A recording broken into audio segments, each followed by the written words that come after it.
If you got that big stogie, fire that thing up. Tennessee 24, Alabama 17, the third Saturday in October. The cigar smoke reigns in Knoxville tonight. Frank Rock, Backwood, Tennessee is in the house. Let's rock and roll. If high blood pressure games is your thing, then by God, you got your game tonight. Backwoods, have you calmed down yet? Are you still shaking? Are your palms sweaty? How you feeling right now? Frank, I may not be worth a dime this stream. I mean, I made the mistake of drinking a coffee before kickoff. Bad move on my part. I'll be the first one to say that. I told my wife, and I'm at my in-laws' house. I told them, I said, why did I drink a coffee before this game? The cardiac kids come out again. But it was all worth it now. What a game. I didn't think a game could top 22. That's still, we could debate that, but this one's pretty special, Frank. It's always special to beat Alabama. 15 losses in a row. 22, 22. That one's kind of hard to beat because that ended the streak, but man, it doesn't get old because we don't do it. I mean, you look in series history, this is only Tennessee's 40th time beating Alabama in series history. And it's like, 60 losses. This is big. This is huge. It never gets old. What a night for Tennessee. And like I said, the cardiac kids, the second half kids, because they sure as heck aren't the first half kids. And it's, man, so many. If Tennessee would have lost this game, I think you could look back at so many missed opportunities. But, man, I'll tell you what, for I know as much as people run Nico that first half, he stepped up. Absolutely. He stepped up in that second half. And Dylan Sampson stepped up as well. I think there's a lot of people deserve some credit for this one tonight. We've got a pretty good little crowd in here right now. There's 54 of you in here. Make sure you hit that thumbs up. Share this thing out. Let's get them in here. I know there's a lot of people doing the live stream thing. We might as well try it too. Why not? If you have not subbed to the channel, if you check that, make sure you sub that. Super chats are available tonight. If you're feeling generous, you're feeling happy, we'll take a super chat right this way. We appreciate that. But man, see, I know we had see if I want to catch up on my comments. Some of them got lost here.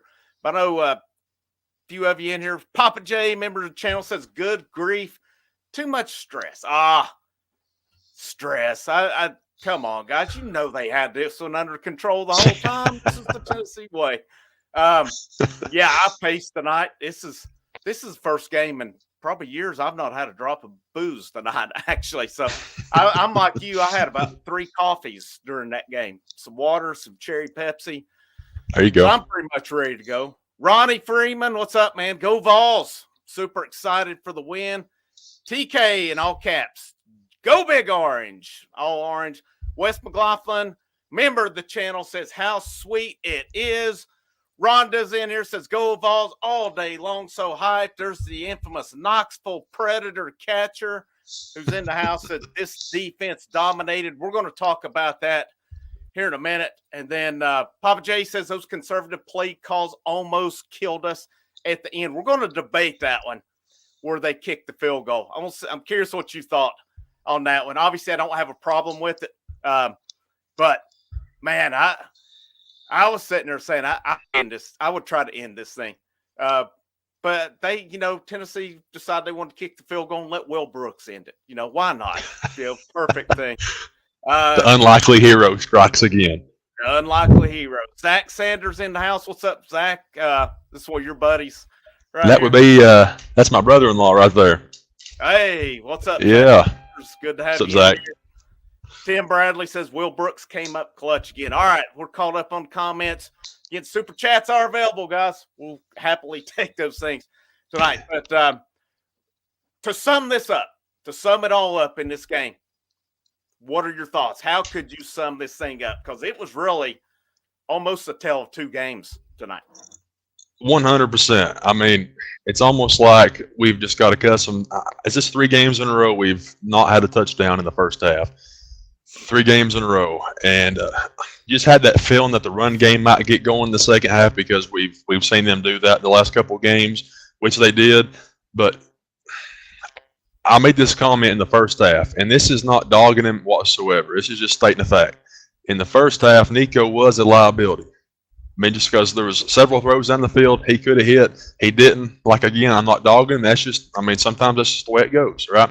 Second half, he comes back out, slings the rock, Dante Thornton on the sidelines. Right on the fingertips of the gloves, hauls it in, takes it down to the 5-yard line. Dylan Sampson punches the ball in like we've seen him do from 10 yards and in all year long. Then Chris Brazel catches on the fingertips, could have been a face mask again. Beautiful catch. Perfect throw, just enough. That's the throws that we've not really been seeing. The ones where they just loft it up, put it in the perfect spot where only their receiver can make a play on the ball. Beautiful catch. Just like you said, a tale of two halves. Come out in the second half. Can we say enough about this defense?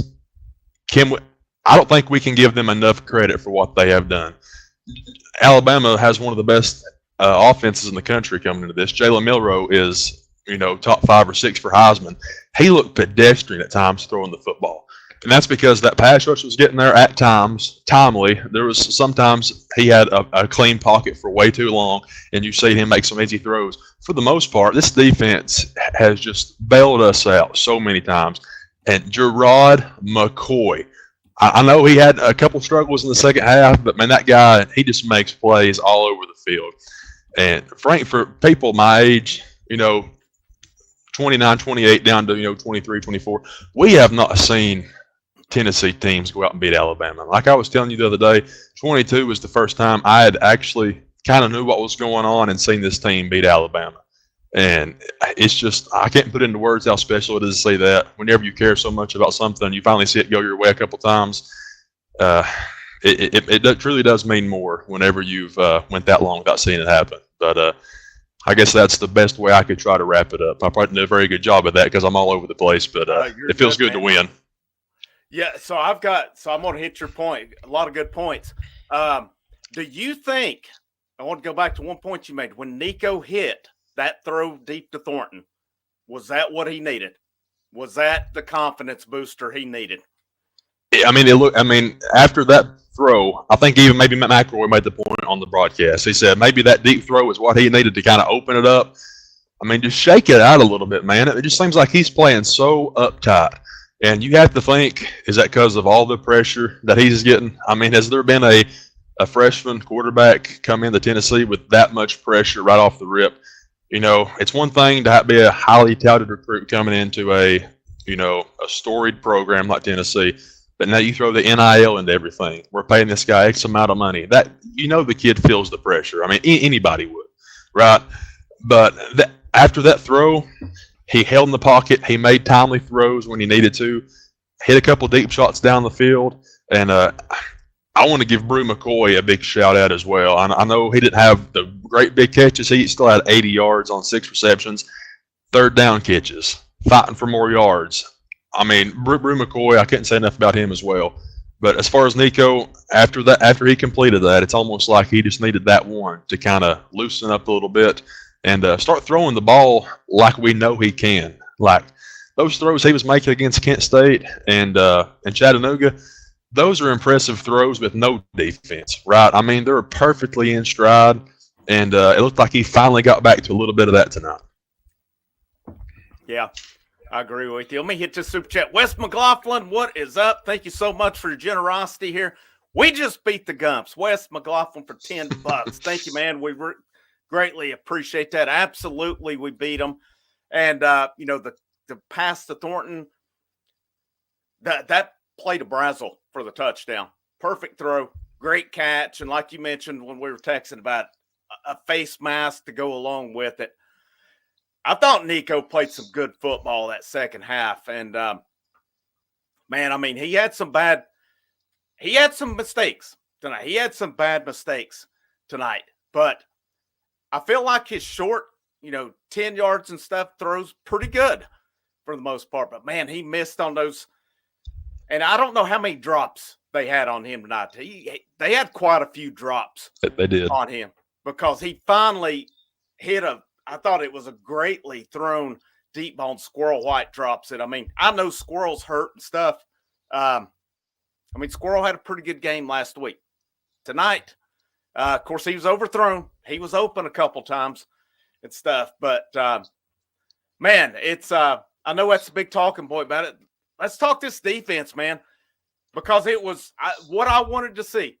Because the last 2 weeks against Florida and against Arkansas, Tennessee has the lead. Both teams go down and score toward the end of the game late. It was lining up tonight. It's like, man, this defense deserves to win this football game. Can they close it off? And, man, they closed it off in style, too. They held them back to that 3rd and 7. Now, I do kind of agree with the announcers when Boo kind of instigated, or not kind of, he instigated. I don't know how it wasn't mutual. We had some things go our way tonight. We really did. 100%. It's about time, right? Yeah. Yeah, we had a few things go our way tonight. Now, there were some calls on them I didn't think were made either, but I think it went our way finally a little bit more tonight, and I'm sure Bama fans will be upset about it.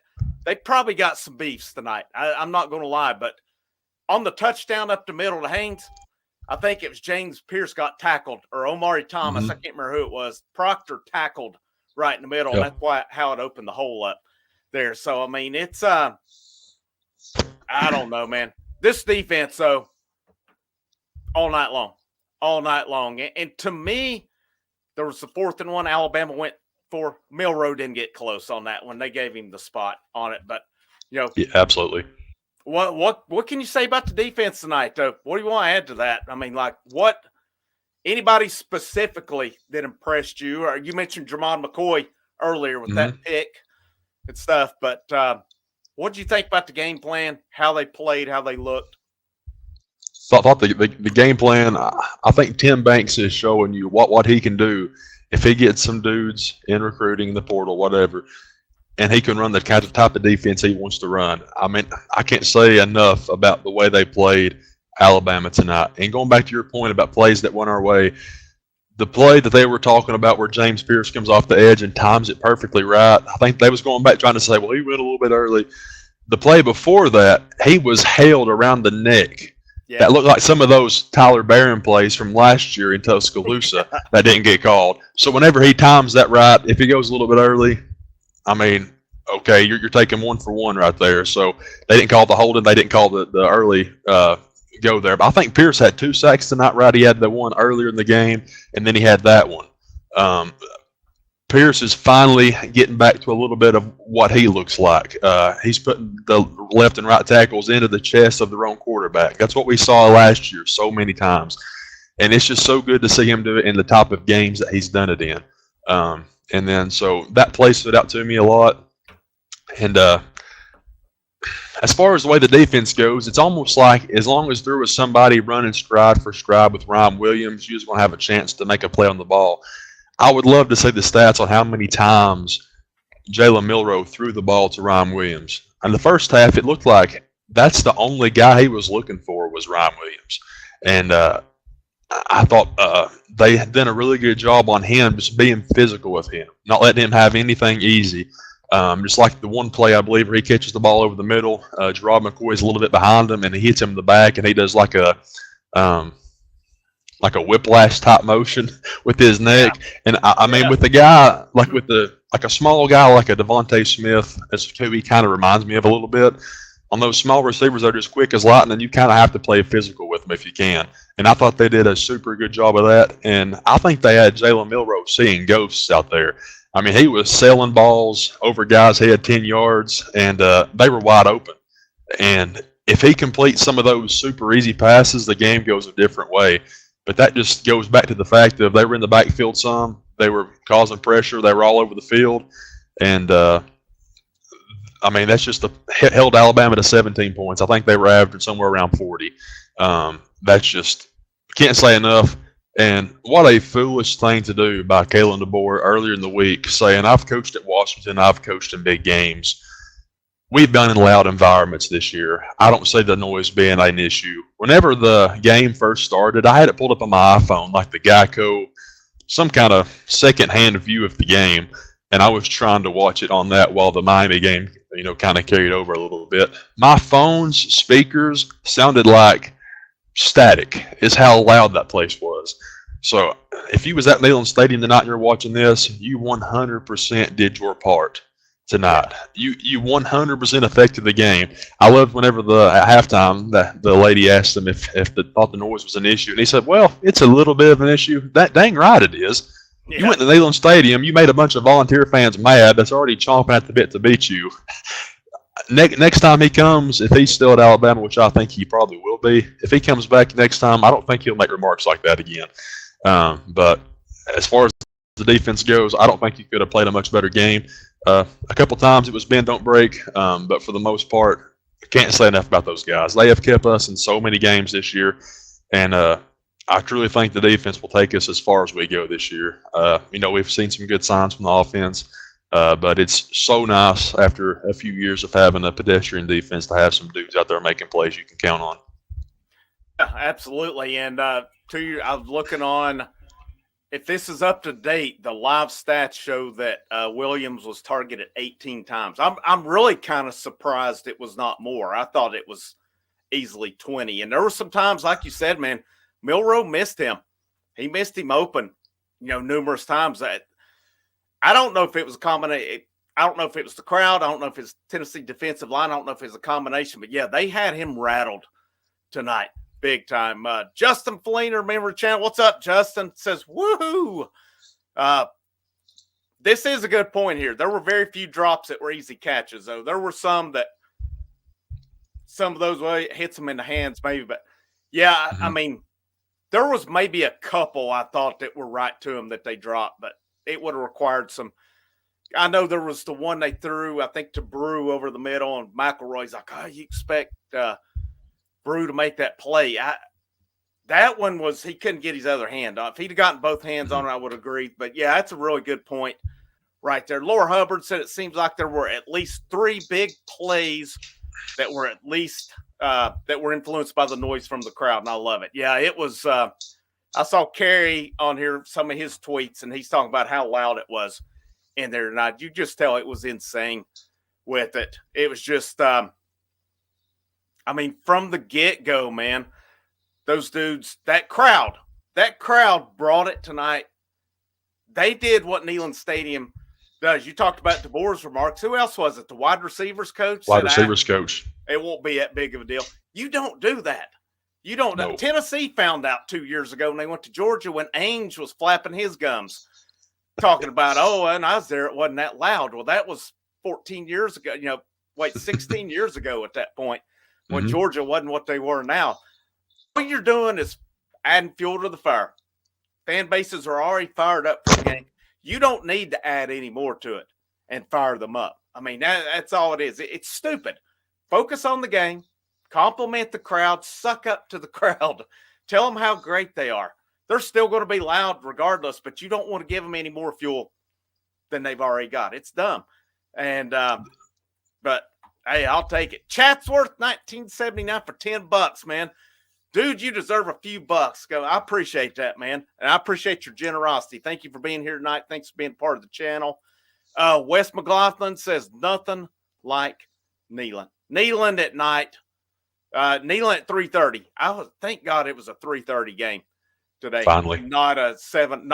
We're just finishing up the first quarter right now. I think that was big for us. Big recruiting weekend again for Tennessee in all sports, big time prospects in all sports.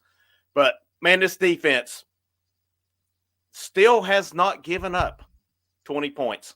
Arkansas at 19 points is the biggest one of the year. And the final stats tonight shows Tennessee gave up. I don't know if it's, I say final stats. I don't know if this was the unofficial or not. It says 314 yards, 239 passing, 75 rushing. Alabama was 3 out of 14 on third down, 1 out of 2 on fourth down. They should have been 0 out of 2 on that because I'm telling you right now, Jalen Milroe still has not gotten that first down on that sneak. I thought it was a clever play that they had run earlier when they did that little sneak kind of off the left guard, left tackle there. trying to see here. So Tennessee 408 tonight, 194 passing, 214 rushing. What a difference the second half was. Trying to see if they've got this yards by half. Did you happen to see the first half stats? I did not. I know Dylan Sampson only had like 30 yards in the first half, and he blew up for like 90 in the second half, or around 100. But I didn't catch the team stats, though, for the first and second. I'm just curious why, because they're adjusting at halftime, which is good.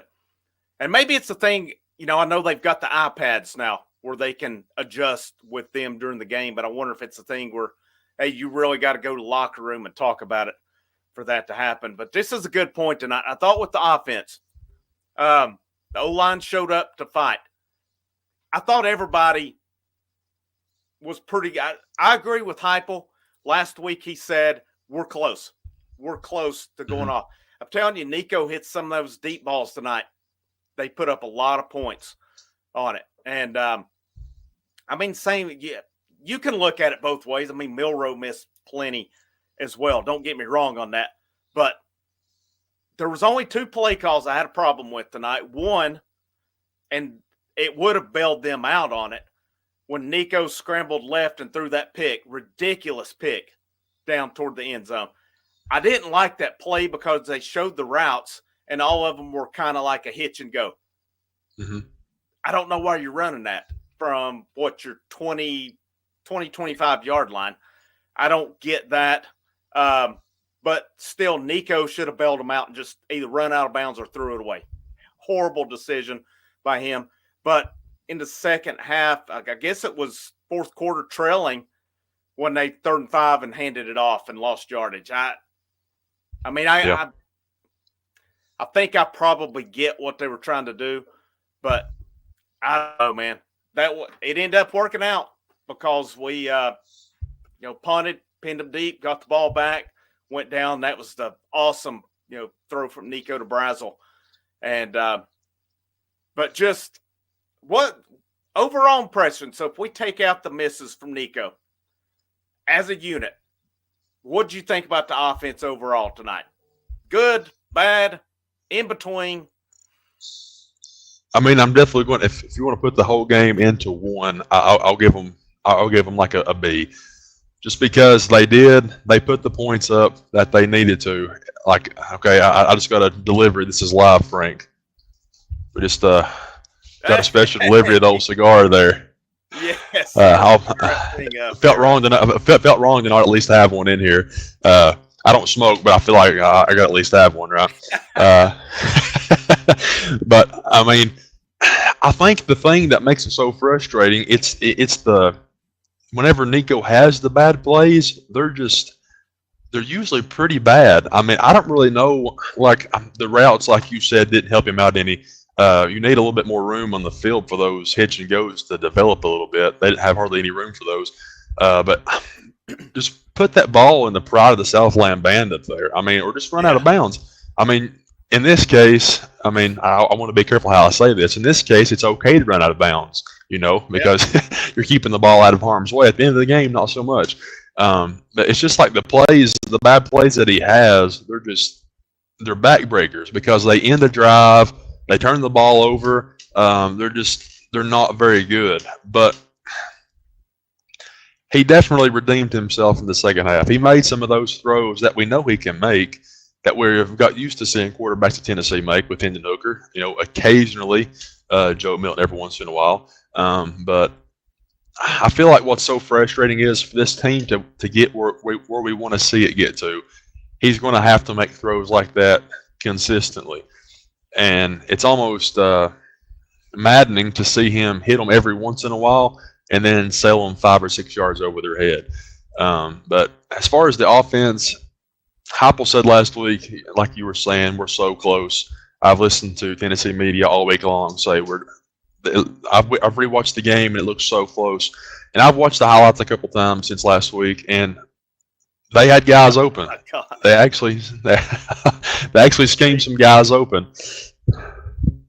You see what I see? I'm on my phone, so I can't see the chat, so I'll have to apologize for not being. Check us out. Oh, Well, I see a still of you puffing on one, but I don't see anything else cutting out right now. I just see a black screen at the moment. Yeah, the still I've got down here's got him with the smoke. Jeez, it's yeah. I'm sorry to cut y'all. That was pretty funny. Oh, There, no, you're it good. was. I mean, with the offense, I thought it was. Man, like I said, they're so close. We saw the ability. Here's what was the funny thing. Not really, but like on text with a couple buddies of mine. When Nico went out, we're like, man, this sucks that he's going out. And one buddy of mine's like, man, I hate he's out, but it really can't get any worse at this point. And then the other two of us in the group text like, yeah, we agree. And then, well, the one play Just with wait. Gassmore happened, and yeah, it was a whole lot worse, as a matter of fact. But you know what? Defense bowed up. I mean, 2 weeks in a row, Tennessee's driving on that opening possession. Last week, the Nico fumble. This week, Dylan Sampson fumble. And you know, it's hard to say anything against Dylan Sampson because where would we be without him? The dude's fighting for yards, and he does not shy away from contact. There's times he kind of scares me doing it because I'm like, hold on to the football. But that's 2 weeks in a row. I just really wonder, you know, if they'd scored both weeks, what does that do for that team? And but to me, I thought, what did you think about the offensive line tonight? What did you think about their play? I mean, it was good to see not as many holds, not as many false starts. I really thought the offensive line would take a big step last week because you get back in Neyland, you know, you're going to be in a friendly atmosphere, and they still had all kinds of holds, a few false starts. So it just seems like Josh Heupel's teams have just been kind of undisciplined when it comes to penalties. I can't remember how many penalties they had tonight. It was several, but I thought Lance Hurd played his best game tonight. I didn't see very much pressure coming off that left edge like we had been seeing this whole year. I think that's Lance Hurd's best game, and I think you finally got a little bit of a glimpse of why they brought him to Tennessee and what they saw in him. So, I mean, shout out to Lance Hurd for playing his best game. Cooper and Spraggins, they were super solid in the running game. You see several replays of them just moving human beings out of the way and making those run lanes, especially there on that ball from the 5-6 yard line. Cooper Mays just took his guy and moved him completely out of the picture, and there's a hole right at the middle for Dylan Sampson.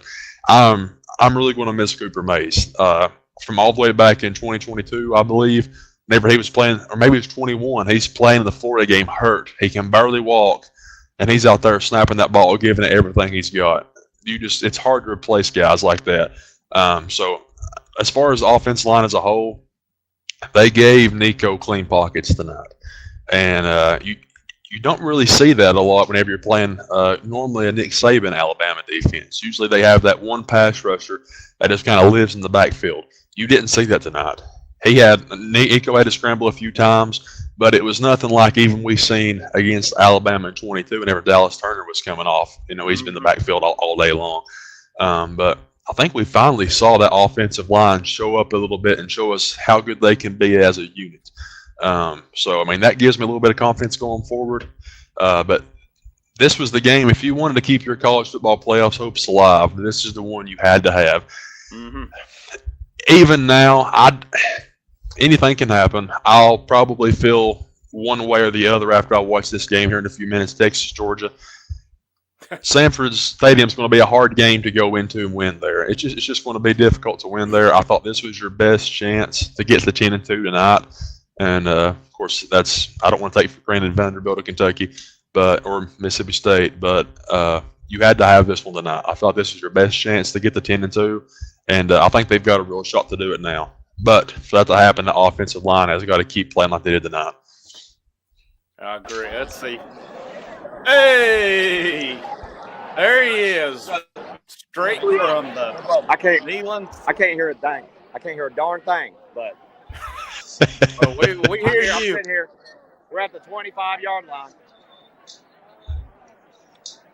You may have to mute because I can't hear a thing. I'm just happy I'm joined. Does that cigar taste good? Look at this. So hopefully you didn't get tackled tonight. No security guard tackle you tonight? What? No security guard tackle you tonight? This is going to be about like Tennessee's offense in the first half right here. So, that Neyland Wi-Fi is really showing out right now. It is, man. It's at least the picture. Come on. I was just curious if any of the recruits lost any stars tonight with Carey in attendance. Oh yeah, I'd say after David Sanders went to a 4-star. He's a 3 now. He was there. If you were in attendance tonight, you're down to you dropped the star tonight. I think for sure. We'll see if we get him in here, and I'll see if he pops back up. But I thought it was, in terms of getting to SEC play, I thought it was the offensive line's best game in SEC play tonight, because I thought at Oklahoma, I thought they had a rough night. Arkansas, they had a rough night. I thought it was fairly rough last week. Tonight, I thought they played well. I thought it wasn't perfect, and it's not going to be. I mean, you got to think. You talked about the talent Alabama has. I thought our tackles best game of the year, and I'm not counting NC State. I'm not counting Chattanooga. I'm not counting Kent State. I'm counting big boy football, and I thought our tackles played well tonight. I was impressed. I was happy with it, because it was evidence from the get-go that Nico had some time. Now, I think you got to assume, or you got to figure out, they're going to get sacked in those games. It's going to happen. And but I was pleased with them. I thought our running backs, not that great the first half. Second half, I mean, it wasn't all on run. Those running backs aren't getting yards without the line. Man, Nico, I felt, if I look at some of that tonight, they did. You've got to take out that bad interception, the one where he got hit throwing. You got to eat that one. So you had to fumble. That was his only interception tonight, right? Gaston Moore was the other one, which I don't know what Gaston Moore. I guess he was trying to be a play hero, and that's a tough situation. I mean, hard to blame him, but I don't know what he thought he was getting out of that one, because you could see just the play back there. It wasn't even open. Man, I still know Mike Matthews. I think we might as well just figure it's the urban legend of Mike Matthews at this point. Because it's Squirrel. I mean, Squirrel's been up and down. Those Squirrels hurt right now. Brew, pretty good. Thornton, pretty good. Brazel, I thought, had a little bit of an interesting night, but, man, he redeemed it. He totally redeemed it at the end. You know, tight ends had some catches. Which was great to see the tight ends get involved a little bit. Yeah, that's right, because I think Stays, if not for the Alabama guy holding him down, which got caught, that's possibly a touchdown. That's possibly a touchdown. Now, I don't know. Maybe the guy would have gotten his hand on it. But that gets, especially with Tennessee off next week, they can go work on, look at, you know, what's not working, and then they can put it into action against what we got, Kentucky in 2 weeks. I believe so. You got to think that's dark mode game. I'd be shocked if it's not. The recruits and stuff, the players, they get up for that one. What can you say? As bad as, you know, both teams missed a lot of opportunities tonight. Let's make no mistake about it. I mean, Alabama's down there ready to score. You mentioned Jermod McCoy. Huge pick. That was a game changer.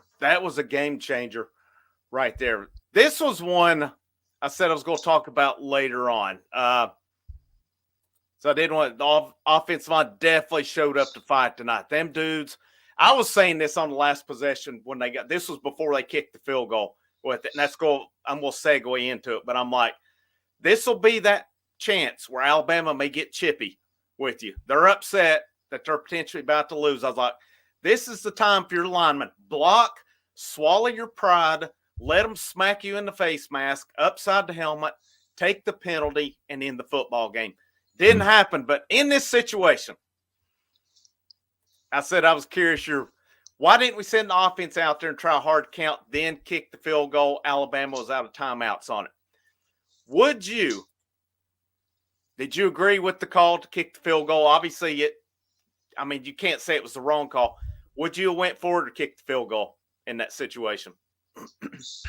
Well, I didn't feel great about the field goal because he had already missed one. And so, just two. Yeah. He had missed 2 field goals after that point. This one wasn't quite as long as those. He's a redshirt freshman. Just the look in his eyes just didn't. He wasn't really spewing any confidence out there. I told my father-in-law, I was like, he's going to miss it. He is going to miss it. I've seen this song and dance so many times. He's either going to miss it or he's going to get blocked and return for a touchdown. Something like that's going to happen. And he put it through. But before I knew he was going to make it, I definitely would have rather just seen him pick up the 2 yards and end the football game. Just go win the game. You know what I mean? But it's hard to say. I think the old Heupel, I think he goes for that and just tries to end it right there. But I don't know if this is him transitioning into having a better defense. He does this kind of play calling. But I personally just like going and just take the game from Alabama. Our guys against your guys. Let's settle it right here. Let's just find out who has the power of will. But he elects to kick it. If you miss that field goal, he looks pretty dumb. Because they're going to have good field position. Of course, the defense is still playing good, but in that situation, I do like just go for it. Pick up was it 4th and 2, 4th and 3? Yeah, 4th and 2. I just like in that situation, I like just go in the game right here. But who knows? They don't get it. They go score. Hindsight's 20/20 as always. But you was talking about the play with Boo Carter there. I'm like you. I cannot believe they didn't at least throw a flag on the retaliation. So he's up in the guy's face, right? And then that guy just shoves him 2 hands in the face mask. Boo actually threw a punch back. And he caught slightly his face. I don't know if you call it a punch or not, but he definitely, he fired something, hit him in the face mask. I cannot believe they didn't call at least a double penalty there. But they didn't, and me and my father-in-law couldn't believe it. But I told him, I said, that's stuff that's happened in Tennessee for years, that we've never got those calls. And I'm still worried I'm going to wake up and, it's going to be, they actually called that and they went and scored or something. But I can't believe that call went our way. But I think the Stars just alive for Tennessee to win tonight. But definitely in that situation, I would like to just go for it in the game right there. But looking back, who really knows, I guess.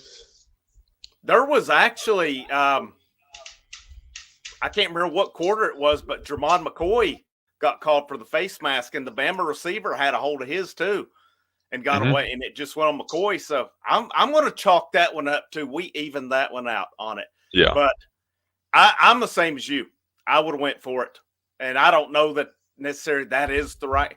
Obviously, it worked out. But it was the exact same reason as you. It was, a 41-yard field goal. And you can't really fault a kicker for missing, 50 and 52, 53 yards. You really can't. But at the same time, he was pushing them. It was lined up middle of the field. Hats off to him. Like I said, I thought he had that deer in the headlight look. But, man, he stepped up and come out there and knocked it down. That was big for him, big for his confidence. But I'm kind of the same way with the way the line was playing tonight. I would have had a hard time not lining up and going for it now.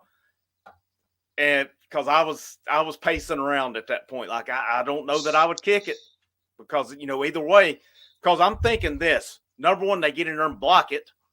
It could go back for a touchdown. Number two, we miss it. They can go down and get a touchdown to win it. Obviously it worked out. We got it, but I don't know. At some point there, because they'd run a few kind of, I guess, some RPO with Nico. I was kind of wondering, do you let him keep it? Because you got to think everybody thinks it's going to Sampson, but it worked out. It was, what can you say? It worked out on that one. But let's see here. We got 82 of you in here. We'll probably go here just a few more minutes and wrap up. I know you said you need to go. If you need to go, we can go a while longer. That's fine. I've got a little more time than I thought. So, all right. Dad of 3 said, "Let's go Vols." So hopefully, Dad of 3, you and the 3, and everybody enjoyed that one. Rhonda said the turnover set the tone for the first half. Unfortunately, on a positive note, don't give up attitude. Defense kept. Yeah, absolutely. I mean, that you've got to give credit to that defense for as much as the offense has struggled, especially the last 3 weeks on it, that they have still been bringing it. They have still been bringing it. And that's big for them. Hats off to Nico, Hurt, and Campbell. Yes, been a tough 3 weeks for them. They stayed in there, and I'm curious to see what Nico looks like going forward. This was a big win. He missed some throws the first half. I mean, he missed some. I don't know how many touchdowns he missed tonight, but he finally hit Thornton, and that was a heck of a throw and a heck of a catch. And then the throw to Brazel, although it wasn't a deep throw, it was still, man, that's a big time throw. Mm-hmm. I thought Alabama's defensive line did wear down. I mean, they got to him a little bit. Let's see. If our recruits aren't locked in, they probably need to go. I never go with that route, man. But let's see. This is pretty pathetic. This is a dude who's obsessed with my forehead. I guess we've got a Fabio or an Adonis on here that's just so beautiful, that they I wish we could all be graced with the presence of that beauty. I think you've made it whenever they start doing that. Oh, yeah. Yep, we're here. We've got a fan who's a fan of my beautiful, shiny forehead. Yeah, that's a sign of age and hair receding. It is what it is. But on my way, Frank. You got a big, thick head of hair. I think you're pretty good. Got to comb it the right way to make it look like that. Let's see. Nico, 14 out of 27, 194, 1 touchdown, 1 interception, 52% of 117 rating tonight. God, this is Gaston Moore, 0 for 1 an interception, a negative 200 rating tonight. Dylan Sampson, 26 carries, 139, 2 TDs. Nico, 9 carries, 44 yards. How about that big scramble he had at one point? That was big, man. That was absolutely big. Huge confidence boost. I mean, I think the whole team had to get it that second half, the way they were able to score, and they had numerous successful drives. Yep. That's exactly what they looked like. And then they got clutch. Miles Lane, what's up, man? He says, "Go Big Orange." That's right. Sampson, of course, the man again. Did that not tie him for the single season record tonight? Yeah, I think so. I knew he was close. I was thinking it was 2 away. So if that's the case, he tied it tonight, and he should overtake it probably the next game at Kentucky. Yeah. We did have an urban legend sighting tonight of Cam Seldon. Saw him a little bit tonight. 1 carry for 1 yard. I mean, Bishop went 5 for 36. I thought he did a really good job running tonight. And to speak on those bad calls, sorry to interrupt, that holding call on Brazel whenever Bishop goes on the edge, what was that call? I mean, he has his hands, where I think they teach him to block at. He has them, and it's not like he's trying to get away. He's right in front of him, and that one blew my mind. Because we was driving to go take the lead at that point, I believe, and I could not believe that call on holding. But that was crazy. But yeah, Cam Seldon, I thought it was really funny too on Cam Seldon that you mentioned that. He hadn't brought a kick out in like however many kicks, and he just finally decides to bring that one out and get us like the 16-yard line or something. I'm just like, man. Straight into the pile. It was like, he's like, I'm finally getting a shot. I'm running it. And he ran straight into the pile, not even outside or anything like that. Yeah, you talk about that block, though, man. Yeah, that's the 1 year I coached football. Any of you that are football, if you've ever heard of Hall of Fame coach Dick Sheridan, I coached with his son. His son played football at Presbyterian College here it may be Presbyterian University now, but I coached with him. And I asked him, that he showed talking about that. Yeah, that's how you block now. And, one thing you normally see is with those hands, too, when they go normally, a hold's pretty obvious on it. He never grabbed a hold of that guy, never at any point. That was a crap call on that one. And I don't know. There was because right before that, you've got Proctor tackled. I can't remember if it's Thomas or Pierce, and Hayes goes right up the middle untouched with it. Yep. Yeah, whatever, man. It is what it is. The officials were a little too whistle happy.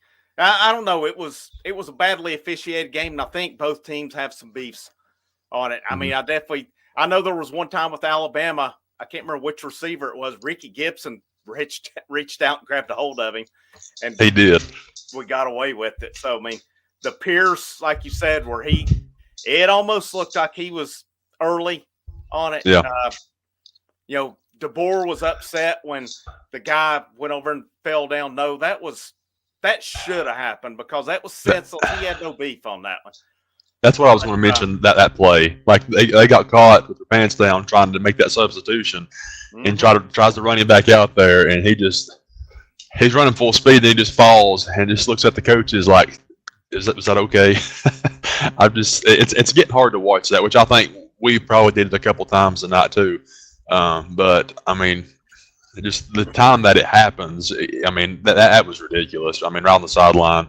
But they've got to do something about that going forward. I'm not sure what that is. I don't want to ever say someone's faking something, but at times it's blatantly obvious that they're just wanting to get a stoppage, usually after a big play or something happens. Maybe the guy comes out for the remainder of that drive. I mean, just something to not let it happen so often. I don't know what that looks like going forward or if they'll even do anything about it, but that's definitely stops momentum a lot. I don't know what the answer is either, but there has to be something. Does the guy go out for the rest of the drive? I mean, there has to be something, and Ole Miss they are the absolute professionals at it. Like I said, I mean, you hate to. There's just times like that. I mean, we see it every week. Somebody just falls down, and I mean, what's funny?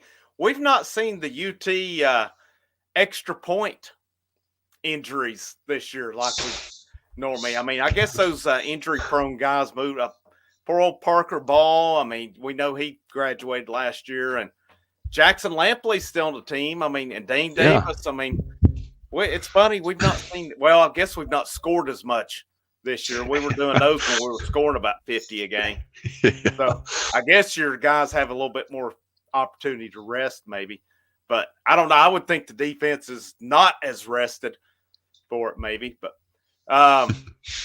we've been held scoreless 3 straight. First time since '63. Gosh, a cornbread Pruitt offensive genius. Did you see where old Jarrett Garantano was in attendance tonight? I didn't. Yeah, it said he's first time he'd been back, I guess, since he left. Wow. Saw him down there. Of course, baseball team was honored tonight. Sometime was it second quarter. Todd Helton was honored. So. Candace Parker was there. They brought, I don't know if Peyton Manning was there or not, but they brought out some pretty good ones tonight as well. Green Wave says player safety need to come up for 15 minutes, make sure they're healthy. That's an idea. I mean, that's because I really don't have one. Logan Hollenshed, what's up, man? Good to see you in here.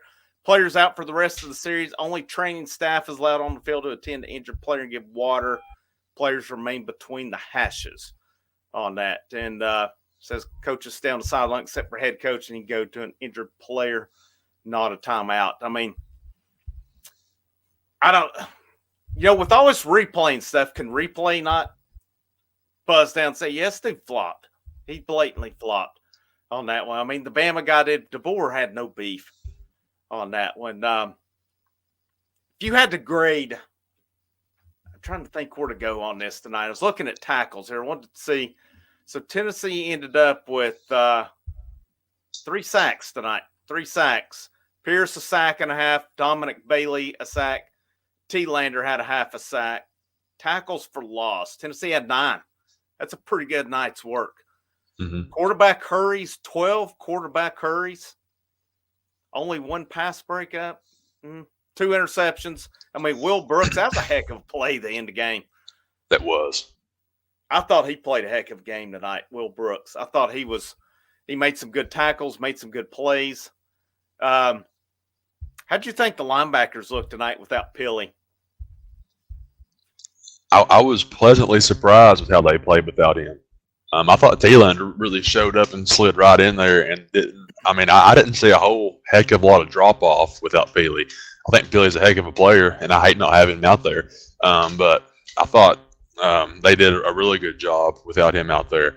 I thought Jacoby Thomas showed up and played a good game tonight. I think he read that one where Miller tried to keep him around the left edge behind the tackle. He shot the gap and took him down. Arion Carter, I thought, played a heck of a game tonight, too. He had several good tackles. I can't really think of any plays where the linebackers just missed an assignment really bad. That's I'm just forgetting one.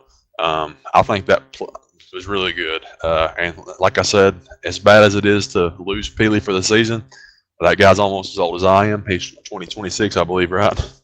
I think they said that he's 26 years old, yeah. I mean, that's a lot of leadership you're leaving, but at least you still got him in the locker room around the program.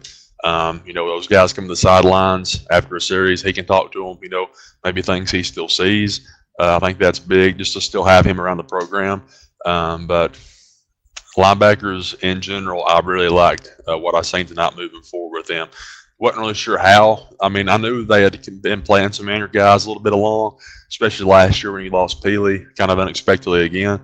You had Carter and Beasley and Elijah Heron slide in there some as well.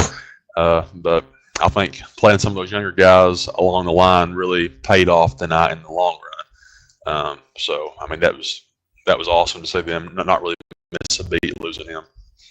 I thought they played. I mean, there was one play, I can't remember I don't remember if it was Haynes or Miller, which one of the running backs it was. They kind of went more off tackle. It was toward the Riverside of it, and they missed.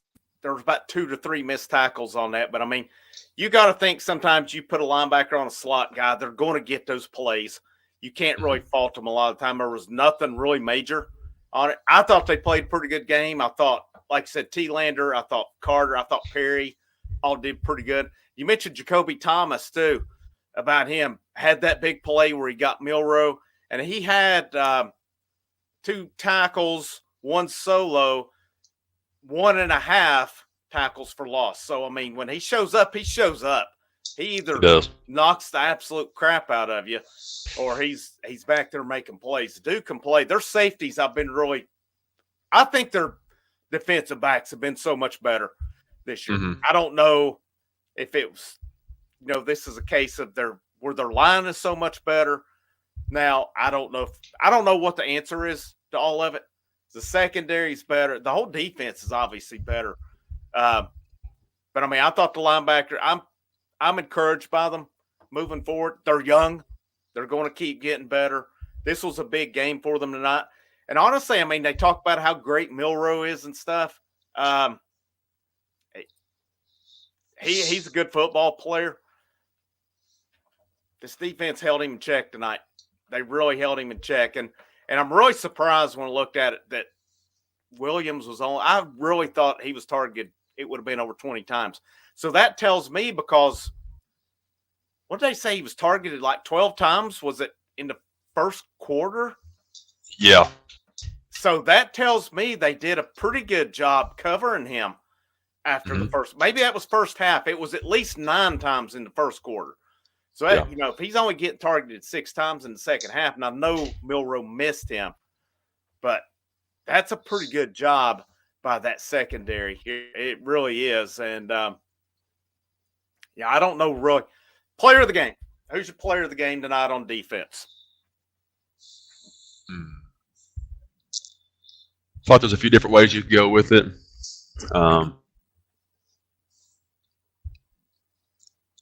Hard not to go with James Pierce just because he finally got back to a little bit of what we've been accustomed to seeing by him.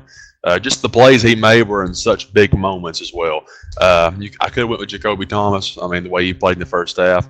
But when it got to crunch time, you had to have the plays. I I know it's probably like a little more of a cliche pick, but I mean, how can you not go with him? At least to consider him for player of the game on the defensive side. I think he was a big reason of why Milroe was inaccurate at times with the ball. Like I said, on that one play, he put the left tackle right in Milroe's chest, and he almost sacked him. He still got the ball off for like a 2-yard gain. But I mean, plays like that over the course of a game add up. And like someone was saying earlier, that their offensive line started to wear down, I think, a little bit there in the second half. And that's just because Tennessee has the ability to play so many dudes on that defensive line. And I mean, it's just so fun to see 3 guys come in at a time, 4 guys come in at a time on that defensive line. You're like, well, these guys are fresh. Let's see what happens. But you know what, Frank? I'm going to take James Pierce back. Let's give Defensive Player of the Game to Will Brooks. I thought he had a couple huge tackles. I hope I didn't take yours. That first play, that first play where they fake the sneak up the middle and Milroe keeps it and goes out left, and he just barely grabs his toe and trips him up. That would have sucked some of the life out of the Neyland Stadium there on the first drive. But he tripped him up, and they held him to no points there. And then whenever at the beginning of the season, like the NC State game, I was like, man, we got to walk on playing safety. I mean, it's not a knock on the guy, but whenever you hear that, it doesn't really just fill you full of confidence for him. There's been some good walk-ons, don't get me wrong, but that last play, he read Milroe the whole way. He knew exactly where that ball was going, and he jumped the ball and picked it off. Like a few of these guys I've mentioned this year, they don't have all the talent, they don't have all the ability, but they have a head for the game, and they just make plays. So give me Will Brooks, the walk-on safety, for player of the game tonight against Alabama.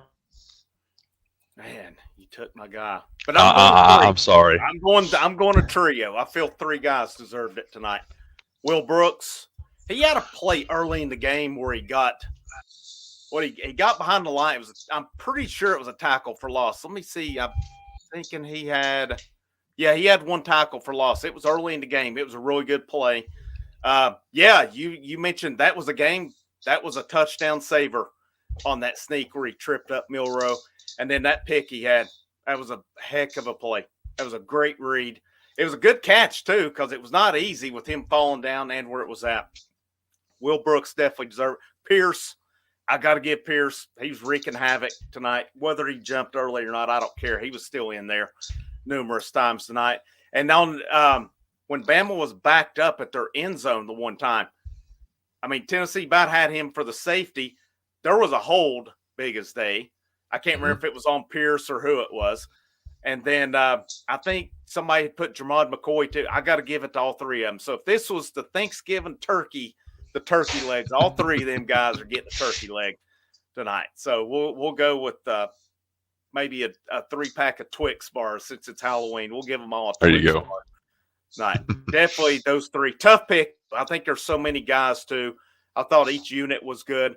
Like I said, the fact that they held Alabama to 17 points when they're averaging so many points, that's pretty good, man. That is pretty good. And this is a pretty fun one. Know how to solve faking injuries. Penalize the players and coaches 10% of their income. I'd say that would solve them real quick. Lane Kiffin would be homeless. Orange. Oh, God, Lane Kiffin would be under a bridge somewhere. Yeah. This is a fact right here. Good news, Tennessee had a bunch of open receivers all night long. The coaching guy, I only had 2 problems tonight play calling, and I mentioned those earlier. Other than that, this was not on coaching tonight. The offense struggling. It was not on coaching. This was execution. There were guys running open all night long. And I just wonder, though, we talked about it hitting that deep ball, if that's not the one that does it. Georgia up 10-0, second quarter. Man, this one in Alabama's huge. No way we beat. Playoff hopes had to happen tonight, did they not? Your playoff hopes were on the line. But to that point, what a resume builder. Alabama beating Georgia, they have to win over them. You get that win over Bama. That Alabama's not looked great since Georgia, but at least any way to try to build that resume, to make those the guys that are in charge of picking those teams later on. I mean, you got to get all you can. Let's hope. Have you seen the score of the Arkansas game? It'd be good to see them get a win tonight as well. Yeah, I think last I saw it 7-0 LSU.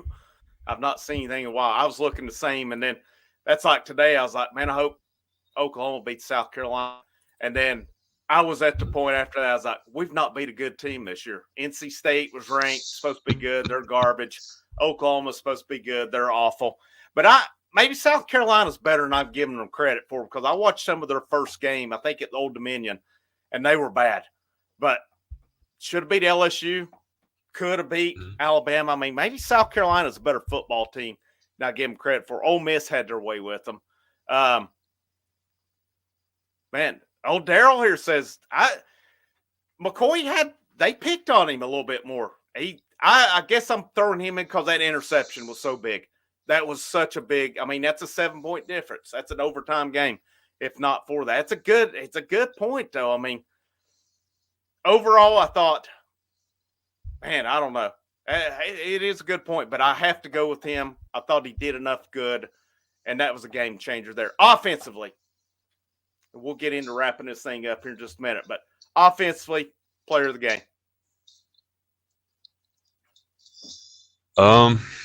I could go the easy pick and go Dylan Sampson.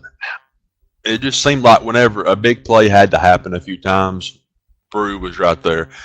For him to come back from the type of injury he came back from and to really not miss a beat, I don't feel like. I mean, what can you say about Brew McCoy coming back again? Let's go Brew McCoy. I think he led the team in receiving yards tonight. Didn't have like the big time catches down the field that people are going to talk about this week, but just steady Eddie. I mean, just whenever Nico gets in trouble and needs to make an easy throw, it looks like he's always looking fives way. And not to mention, whenever he makes a catch, there's not much of a better thing to hear than Brew all over the stadium. That's pretty cool to hear. So give me Brew McCoy for offensive player of the game. I heard someone say real quick about Nico. He said if you had a guy, if someone was at your house whenever you came home from work every day, and whenever you walked through the door, they just hit you in the forehead with a board, and that happened several times in a row, by Friday, you're probably going to be kind of looking around a little bit whenever you walk in the front door. And he said, I think that's a little bit of what's going on with Nico there a little bit. The offensive line was just so bad, the tackle specifically, that he thinks for a young guy, that's got to be a little bit different. And I hadn't really thought about that much, but that's probably going to play a little bit into Nico. But before I wrap up Nico there, I just want to, in the first half, he definitely was a liability, but coming full circle, he has those intangibles we've talked about, and I think he's going to be fine at Tennessee. But I was going to mention that earlier, and I forgot about it. But for all the ones on the fence about Nico, I think he's going to be all right. He has the ability to make those throws. He's going to get more comfortable. I feel like this win has to be good for his confidence. But for player of the game on offense, give me Brew McCoy. I'm like you. I think we could both go obvious Dylan Sampson. Dylan Sampson's probably the guy you give it to when it comes down to it. I'm going to give it to Nico. And here's why. I know the first half, I know he missed a lot. He played pretty good football that second half. I don't know exactly what the numbers were. I didn't see anything about the first half. But, man, he made plays with his legs. He made some big-time throws. He hit that throw to Thornton, which was big. That was a game changer. That was a game changer. That throw was. That throw to Brazel was that was a big-time throw. Like you said, we see the ability. And, that analogy was pretty good because you're just waiting to get hit all the time. Mm-hmm. That's got to affect you. Like I said, especially a young guy. But I'm going Nico. It may not be the popular one, but he stepped up. He made the plays when we needed it to. Do the numbers reflect, of just a great game? No, because he had a rough first half. He missed some throws. Guys running open all night long. But, man, when we needed it, he stepped up and played like the guy I thought he was. Was he perfect in the second half? No. He made plays with his legs. He made plays with his arm. Without a couple penalties, it looks a little bit better. And then, there were some drops. Some of them maybe not catchable or tough catches. There were some pretty good throws that got dropped as well. But I'm gonna go with Nico on that one tonight as my player of the game. And like I said, easily Samson. That's the easy pick. But I agree with you, Brew. Brew had a big night, and man, I know there was at least a couple other times. Brew could have easily, he was targeted 9 times. He could have easily probably had 9 catches tonight because I think the first throw, I think if you ask Brew McCoy, he'll tell you he should have caught that. And I know it was behind him. He'll tell you he should have caught it. Brew, there was the one he was cutting across for the touchdown that was, I don't think that was catchable. And then there was one where he was running the seam where I don't think he would have scored, but that was going to be a big-time game on that. He could have easily been about 9 catches for 150 yards or so tonight. I'll say 120, 130 easily. I thought Brew played a good game. Thornton, 3 for 70. I think that's what I think you're mainly going to see Brew, Thornton, Brazel, and then, of course, they keep putting Squirrel in. I've been disappointed in Squirrel, and like I said, I'm hurt, but he's been inconsistent. I would be curious to see his catches versus his drops on the year. I'm sure he has more catches than drops, but he has a lot of them this year. But I think we're going to – any final thoughts before we wrap this thing up and get out of here? Frank, this whole day I've been wondering what kind of team's going to show up. I mean, I let this stuff affect me too much. Sometimes I think, at least my wife tells me I do. I let Tennessee lose and ruin my day sometimes, and it's just so good for a big time game, one that I'm not used to seeing Tennessee win.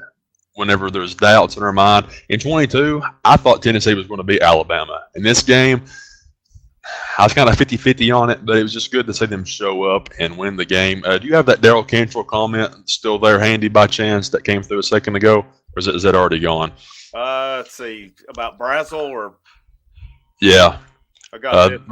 Only reason I bring that up, Daryl, that's my father-in-law right there. We just got done watching the game together. Daryl was up on his feet screaming at the TV for he got here a little bit late, 3 straight quarters.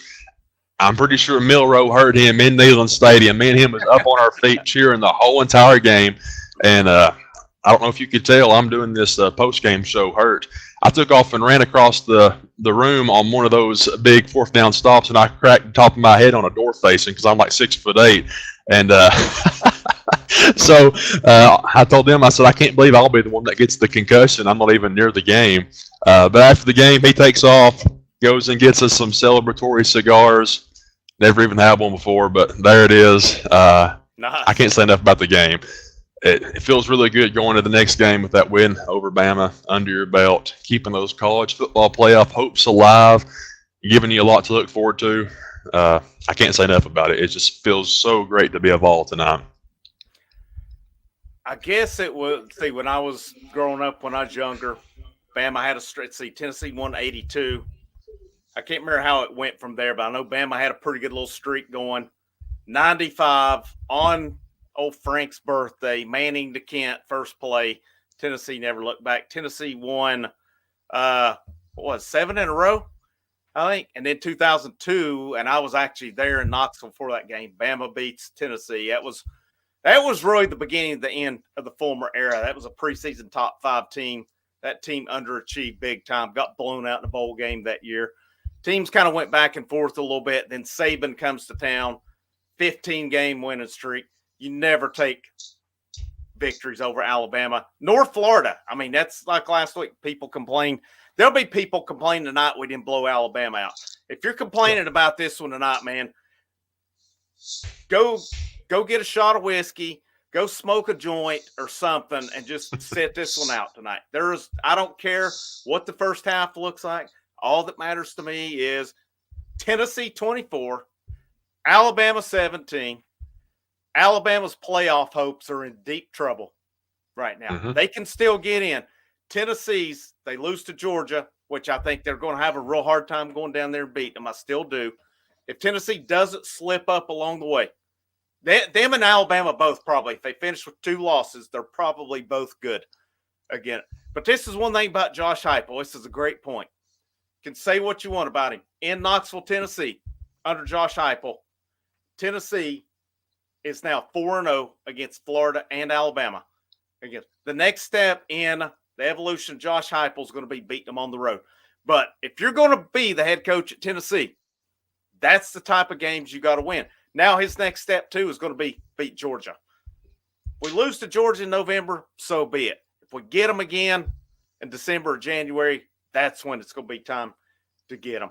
But, at the same time, that's where he's going.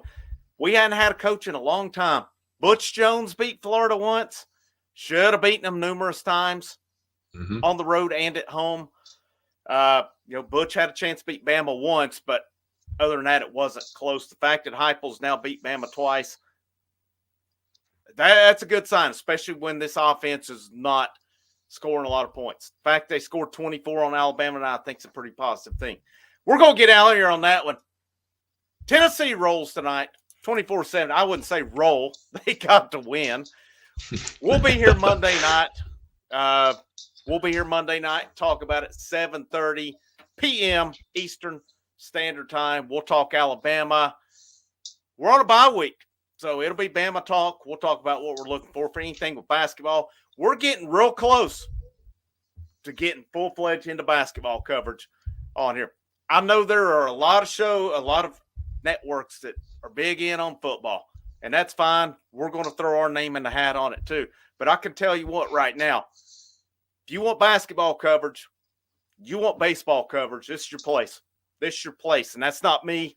That's nothing against anybody else. That's just telling you this is the best, most thorough basketball, baseball YouTube channel for Tennessee sports that is out there, and Lady Vols basketball. We'll get in a little more with maybe some softball this year as well. He's Backwoods, Tennessee. I'm Frank Rock. Tennessee 24, Alabama 17. Fire them up if you got them or not, guys. We're out of here. Y'all have a great rest of your night, and I'm going to leave you with this one just one more time, just because we have to do it one more time. Y'all have a great evening. Take care.